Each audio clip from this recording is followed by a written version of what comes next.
아, 안녕하세요. 일단 책자를 보시면 61쪽부터 제가 준비를 했는데요.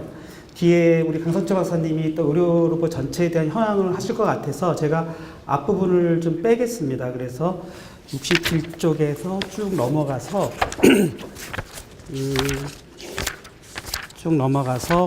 예, 고용 테크놀로지 수술 로봇 개발 현황으로 이제 바로 들어가도록 하겠습니다. 그래서 그 전에 현재 수술 로봇 전체 진행 현황을 제가 좀 정리한 표를 보면은 2010년부터 사실 저희 과제가 수술 로봇 과제가 시작이 돼서 이제 올해의 첫 번째 과제가 종료가 됩니다. 그게 최소침수 수술 로봇이고, 그리고 그 다음에 기획됐던 것이 내년에 졸업을 하고 두 개 과제가 또 내후년에는 또 하지 재활 로봇, 또 지금 로봇융합원에서 하고 있는 강망이식 로봇. 그 이후에도 제가 알고 있기로는 뭐 병원 물류 로봇이라든가 또는 여러 가지 간호 간병 로봇, 그러니까 유사한 의료 로봇에 대한 과제가 국가적으로 많이 진행되고 있습니다. 해외적으로도 제가 그 사이에 어떤 수술 로봇들이 많이 연구되는 걸 보면은 다빈치조차도 새로운 기술들을 많이 도전하고 있고요. 최근에는 매드로보틱스라는 회사가 이 스네이크 라이크 로봇을 FDA 승인을 성공해가지고 지금 투자도 받고 또 새로운 시장에 진입할 것으로 예상이 되고, 뭐 이외에도 인공지능을 이용한 의수의족이라든가 이런 의료 로봇에 대한 뜨거운 그 연구 결과들이 지금 속속들이 나오고 있습니다. 고용 테크놀로지라는 회사가 수술 로봇에 들어오기 전까지는 사실은 이 회사는 검사기 로봇인데요. 검사기 로봇 자체는 그냥 이렇게 AI 비전을 베이스로 해서 어떤 우리가 PCB 장비라고 그러죠. 이런 가정 스마트폰이라든가 또는 이렇게 항공, 자동차에 들어가는 전장 제품에 대한 자동 검사를 이제 해주는 그런 회사인데, 이 제품 하나만으로 전 세계 1등을 하고 있습니다. 그래서 지금 국가적으로 많은 그 중소기업들이 이제 우리나라의 성장을 견인해야 되는 그런 어려운 상황에서 굉장히 그 기업으로서, 중소기업으로서 큰 역할을 하고 있다 저는 생각하고 있고요. 이 회사가 앞으로 최근에 제 조금 노트하고 좀 많이 틀린데 73쪽에 있는 내용을 좀 제가 업데이트를 했는데요. 앞으로 한 5년간 지금 작년에 한 1,500억 정도 하는 규모에서 한 5천억 정도까지 올라가겠다, 이런 원대한 계획을 세우는데 그 중심에 수술 로봇이 있습니다. 수술 로봇을 기반으로 해서 큰 성장을 한번 해보겠다 하는 게 있고요. 앞으로 로봇 분야뿐만 아니라 검사 쪽 자체도 지금 많은 그 앞에 연사님들이 화두로 얘기하고 있는 AI 기술들이 많이 지금 검사기 쪽 분야에서도 들어오고 있습니다. 그래서 AI에 따른 AI를 기반으로 한 자동검사 알고리즘이라든가 또는 AI를 기반으로 한 공정 간의 최적화, 이런 문제들이 상당히 화두로 되고 있기 때문에 이런 수술 로봇뿐만 아니라 기존의 장비 분야에서도 많은 AI 부분들이 이슈화되고 있습니다.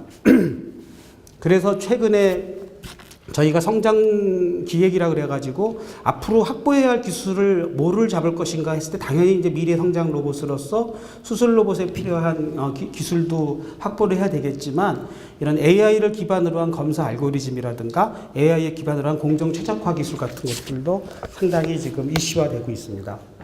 그래서 투자 로드맵을 앞으로 5년간 세워봤는데, 이렇게 AI 빅데이터 센터도 설립하는 것을 중소기업으로서 한번 크게 이렇게 기획을 하고 있고요. 그 다음에 이제 건너뛰어서 내용을 좀 많이 저에게 주어진 시간이 10분밖에 없어가지고 쭉 건너떠서 수술 로봇 현황을 잠깐 이제 보여드리면, 수술 로봇 쪽도 제가 조금 내용을 많이 바꿨는데요. 5년 동안 지금 산업부에서 좀 지원을 크게 받아가지고 올해 이제 5월 달에 종료가 됩니다. 그래서 이후부터는 이제 본격적으로 수술 로봇을 사업화를 추진해야 되는 그런 단계에 있는데, 고용이라는 회사에서 지금 개발한 큰 기술들은 뇌수술 로봇과 내비게이션 시스템을 좀 상품화를 해보자, 이렇게 해서 지금 기존의 이미 경쟁사를 대비해서 얼마나 더 이 5년 동안의 국가과제를 통해서 더 경쟁력 있는 기술을 만들어낸다는 것을 저희가 비교를 해서, 다행히 또 이쪽 분야에 대한 국가적인 지원이 좀 많이 필요해서 작년에 우리가 카데바 실험을 한 사례이고요. 요 기술을 앞으로 2년 동안 임상과제를 통해서 한번 적극적으로 검증을 해보자 해서 또 이번에 과제가 끝났음에도 불구하고 정부에서 2년간 추가로 임상 기술을 지원해주는 과제를 실용화 기술이라는 이름으로 해서 또 지원을 받게 됐습니다. 그래서 이걸 통해서는 2개 병원이 들어왔는데요. 이걸 좀 건너뛰고 연세의료원하고 서울 삼성병원을 우리가 임상병원으로 초청을 해서 2년 동안에 실질적으로 고용해서 개발된 이런 뇌수술 로봇과 내비게이션 시스템을 실제 그 환자에 한번 모집 단위로 해서 한 20명 정도에게 시행할 예정입니다. 그래서 실제로 수술 로봇 자체가 국가과제에서 그냥 연구과제로만 끝나는 것이 아니라 실질적으로 현실 세계에 도움이 될 수 있는 그런 사업화 진행을 할 예정에 있습니다. 그래서 앞으로 이걸 기반으로 해서 전 세계 FDA도 승인을 받고 이걸 통해서 또 의료 로봇으로 성장하는 그런 성장 플랜을 세우고 있고요. 마지막으로는 제가 오늘 주제가 AI가 상당히 많은 것 같아서 이런 헬스케어와 AI와의 세계적인 현황이 어떤 걸 조사를 해봤어요. 시간이 한 2분 정도에 다 마치겠습니다. 먼저 제약 분야에서도 상당히 이제 AI가 많이 제약이 아니라 온톨로지, 네, 종양학 분야에서 암세포를 찾아내는 그런 회사가 이미 있더라고요. 그래서 그거 제가 링크를 다 달아놨으니까 한번 보시고요. 뭐 GE에서 하고 있는 이런 MRI, CT에서의 펫 기술에서도 혈관이라든가 특정 부위를 찾아내는데 이미 이런 뉴럴 네트워크를 기반으로 딥러닝을 기반으로 한 영상 기술들이 이미 상용화가 돼 있습니다. 그것도 일종의 이제 유전차 의학이라 그래가지고 지노믹 메디신이라고 해서 이런 유전자의 어떤 이상 여부를 판단해주는 그러한 연구도 이미 딥러닝을 기반으로 하고 있는 것이 확인되고 있고요.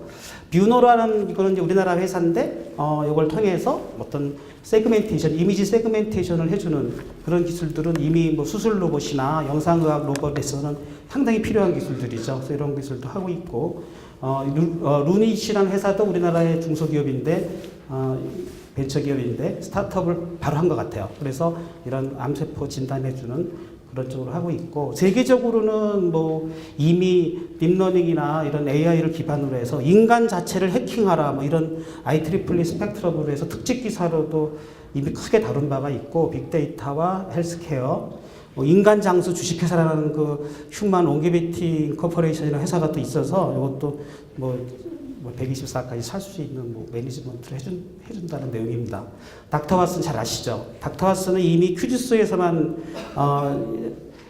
끝난 게 아니라 이미 어느 미국의 병원하고 3년간 프로젝트를 해가지고 최근 3년 동안에 이 진단 기술을 상용하고 있고 제가 깜짝 놀란 것은 IBM이 최근에 뭐로 먹고 사나 싶었더니 이 클라우드 서비스 갖고 먹고 살더라고요. 그래서 IBM이 약 500여 기업하고 클라우드 서비스를 해서 뭐 힐튼 호텔이라든가 이런 빅데이터를 기반으로 한 서비스로 이미 크게 성장할 계획을 갖고 있습니다.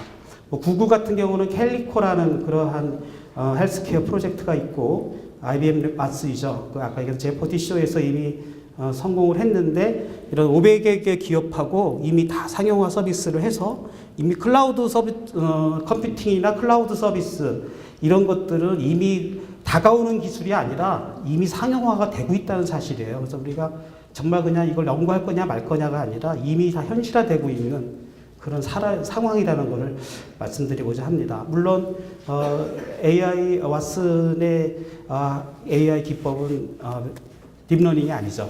잘 알고 있다시피 코그니티브 컴퓨팅이라고 해서 놀라운 거는 전 세계의 모든 리터레처, 인간이 갖고 있는 지식 전체를 학습을 해가지고 언젠가는 인간 지식을 뛰어넘는 지식을 생산해내주는 AI까지 목표로 하고 있다고 하니까 이 사람들의 로드맵은 어디까지 가는지도 모르겠어요. 그 얼티메이트 골이 정말 우리가 생각하는 강한 인공지능까지 가는 건지 한번 계속 눈여겨봐야 할 대목이라 생각합니다.